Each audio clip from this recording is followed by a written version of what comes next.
Hello everyone, and welcome. Pardon me.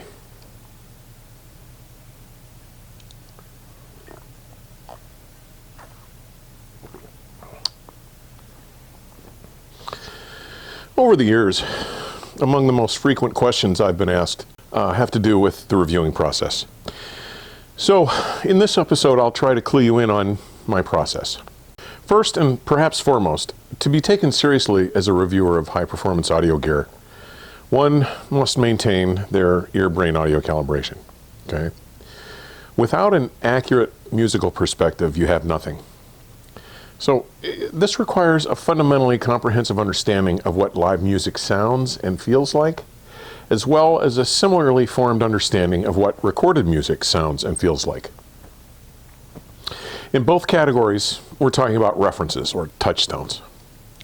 Now, I live in the Midwest close to South Bend, Indiana, a community that supports an active and relatively healthy local symphony orchestra, one that plays in a historic, remarkably natural-sounding hall, the Morris Performing Arts Center. Nearby Goshen College, just minutes from my home, has two excellent spaces, Souder and Humble Halls, and Stereophile's John Atkinson has made several recordings there. I'm especially fond of one of the 6 amazing spaces that comprise the DeBartolo Performing Arts Center at the University of Notre Dame. It's an 840-seat world-class space called Layton Hall.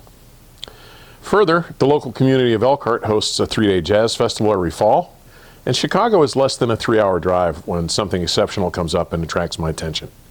I'm fortunate to live in a musically fertile area of the country. The reason this is so vital is because music done right is emotion.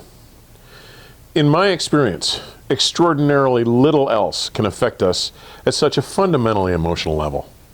Music has the power to alternately drive us to sheer, unbridled elation, or conversely, to tears at the opposite end of the spectrum. Honestly, without a well-calibrated sensibility and understanding of the live musical event, you really have no business being in the reviewing game. To stay current in the world of recorded sound also requires continuous exposure. One of the best ways to accomplish this is to routinely attend regional, national, and international audio shows and expos. And to be honest, especially with the addition of the von Schweikert Audio Ultra 9 loudspeakers I featured last week, my current reference system has been lauded by numerous industry luminaries as being representative of some of the very best performance available today, and I sit in front of it daily. With well over 3 decades of writing and reviewing experience, I've reached a point in my career where it is safe to say that I've established a level of expertise and proficiency that permits me to be very selective of what I review. Most of those choices are made after hearing an especially musically alluring audition at one of the numerous annual shows I attend. But it is just as often that someone in my rather expansive industry network of spies, colleagues, and friends will come across something that they feel merits my attention, and I'm only too happy to engage them and follow some of those leads. Now, typically I'm entrusted to evaluate a manufacturer's best efforts, their statement products. In fact, the last 3 pair of loudspeakers, the last integrated amplifier, the last line stage, and the last 2 pair of monoblock amplifier reviews I've done have been flagship products from their respective manufacturers, some of which have retail prices of $150,000 or more. Reviewing, competent reviewing, requires an enormous commitment, one of time, emotion, and energy. This is yet another reason why I prefer to focus on auditioning only the very best work from manufacturers, to examine or evaluate only the items that they feel best represent and embody the spirit of, and most accurately represent and successfully accomplish the goals they strive to achieve with their work. Now, reviewing requires a degree of understanding and respect between the manufacturer and the reviewer. Once I enter the process of considering a review, before my final commitment, I ask for agreement on a basic set of provisos to set realistic expectations before proceeding with the process. The most important of those is that if, for some reason, the product sent for evaluation does not gel in my system or work well in my room for whatever reason, then it will be returned unreviewed. It really has to be said that most high-end or high-performance audio gear today is very, very good. But what I'm interested in is systemic synergy. Now, for some unknown reason, I see people, including other reviewers, who are comfortable with the seasoning process rather than seeking the more correct and rewarding path provided by finding overall systemic synergy. What am I getting at? Okay, so let's say that you have a fundamentally neutral amplifier, but that your current loudspeakers are somewhat brighter, somewhat on the brighter side of neutral, okay? In this example, we would assign a system rating of 0 to the amplifier, meaning that we find it to be just right in terms of its overall frequency balance, that it is neither too bright nor too dull sounding. Now, looking at the speakers, we noted that they have a tilted up frequency response, a slight emphasis above 2200 hertz. So using that same rating system that allowed us to assign a 0 to the amp might have us assigning those speakers, especially with their high frequency emphasis, a +2, okay? Now, some listeners, and some reviewers for that matter, seem to think that you could achieve balance in the system by finding and using a speaker cable that is somewhat rolled off in the same frequency range where the speakers are over-energized. Once we identify such a cable, we may assign it a -2 using that same scale. Now, playing our neutral amplifier, using our cables rated at -2 with our speakers rated at +2, some may mistakenly see the system as offering a balanced result of 0. It does not, okay? We have a hugely disparate result. Though we've applied what may overtly seem and sound like a sonic band-aid, the overall sonic result of this system still presents a frequency imbalance. It yields a gross loss by a difference of 4. The missing uppermost registers of the cables, combined with the accentuation of the highs by the speakers, do not negate each other. They only compound the inaccuracy, leaving us much further away from a balanced presentation than we should choose to be. Seasoning is not the same as synergy. Only when all our system components are truly neutral, with each being as close to a true 0 as it can be, do we achieve a faithfully well-balanced system.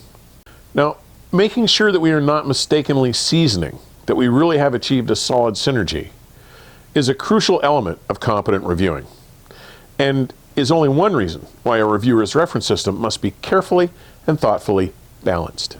Granted, at this point, I can almost always tell, and often rather quickly, whether a component under recent examination offers more than merely acceptable performance and may be pushing the boundaries of exceptional. But folks, I cannot overemphasize what a chore it can be to get to the crux of the sound of some equipment. It may take considerable time and effort for an evaluation to bear fruit, to allow you to be able to put your finger on exactly what that special quality or qualities may be that separate or individualize the voice of the product under examination from all the other products in that same category or price range. Reduced to a single word, reviewing is work. So many of my readers tell me, I'd love to have your job, without realizing just how much effort it requires and how difficult it really is. Finding a way to reduce the distinctive and distinguished nature of a product into words, to distill the essence of what identifies and differentiates it from its competition while keeping it unique and hopefully at least somewhat entertaining, is at best complicated and very often almost an insurmountable task.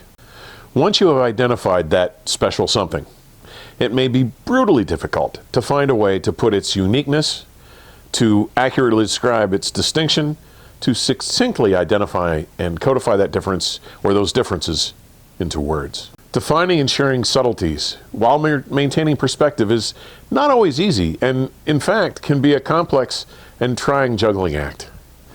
One must avoid hyperbole when being enthusiastic and to balance fairness with being critical. Finally, one must be able to identify what the real nature of a problem is when things just don't sound right. You need to be able to determine if it is a problem with the gear itself or if it's just bad synergy. Bad combinations are most often the biggest detractor to great sound in a component system. It may be poor synergy with something in the system, with the room, or with both. It's hard to say, but you learn. One thing you will have noticed if you've been reading reviews over any length of time is that with that time you develop an affinity for the work of one or more reviewers. This will almost always be a result of shared sensibilities and biases. What do I mean by biases? Okay. Two persons with identical hearing capabilities walk into a hi-fi store to audition a pair of loudspeakers.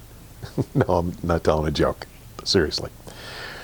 The loudspeakers they choose to audition are a well-regarded pair of mini monitors and are very accurate in the mid and high frequencies, offering almost no coloration to those registers.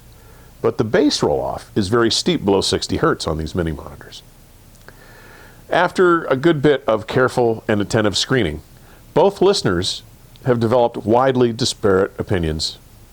Okay. Listener A, who listens primarily to vocal music, raves about the mid-range smoothness and articulation of these loudspeakers, while listener B, who listens to almost exclusively organ works, is acutely aware of the deficiencies in the lower octave and a half and disagrees completely with listener A's assessment. While both listeners heard exactly the same sounds, they placed their emphasis on different aspects of the sound, and they have different biases. Now for me, I'm sure by now it's no secret that if the bass isn't right, tonally truthfully, accurately extended, and distinctly pitch defined, I'm very sensitive to the degradation this casts on overall system performance, including its loss of overall fidelity of tone color and balance, to the remarkably diminished acoustic representation of the recordings it plays. While we're on it, I have no time for single driver loudspeakers. I don't care how good the mids may be, because they are missing the information at both frequency extremes. They simply can't create the illusion of live music. The same goes for flea-powered, minuscule output, single-ended triode amps. And multiply that times 2 when they are hitched to single driver loudspeakers. And I've never heard anything in mono in my entire life. I have 2 ears. When a full symphony orchestra is recorded on stage and reduced to a mono signal, then played back either through a single speaker, as was common in the mono era, or even through stereo speakers with its unnatural monofied perspective, it sounds nothing like what I hear at the concert, which includes the full spatial perspective with size and location cues. And anyone who argues that those spatial qualities are merely artifacts of stereo recording either doesn't attend a live performance or chooses to sit too far away from the stage or too far off axis, like along the side walls or the wings and side boxes. It's ridiculous. I've had a lot of questions over the years as to why I don't write negative reviews. What's the fascination with negative reviews? I mean, from my perspective, a negative review serves absolutely no useful purpose. And there can only be a few reasons why anyone would bother, okay? One reason might be to feed their ego. It's a way of saying, look at me, I'm so smart, or I'm so clever. I say to that writer, get over yourself. If you need this type of an ego boost, get into therapy. And a single negative review proves nothing. I go back to my point about the matter of system synergy. It may be just the result of a mismatch to the system or the room or both. And if that is all it is, publishing that negative review could erroneously damage the reputation of an otherwise excellent and solid company. No, that's pointless. It's a monumental waste of time, space, and resources. And honestly, I mean, the conspicuous lack of a review of a piece of gear should serve to tell you it may not have been the most stunning overachiever to begin with, okay? No, really, from my perspective, while writing up my findings from the audition of a piece of gear is a labor of love, it is a labor nonetheless. I struggle to produce a work that is readable, coherent, factual, and grammatically correct. I work diligently to clearly explain what I heard, how it differs from other similarly priced or otherwise competitive components, and why I believe that difference matters. Guys, it takes a great deal of my time.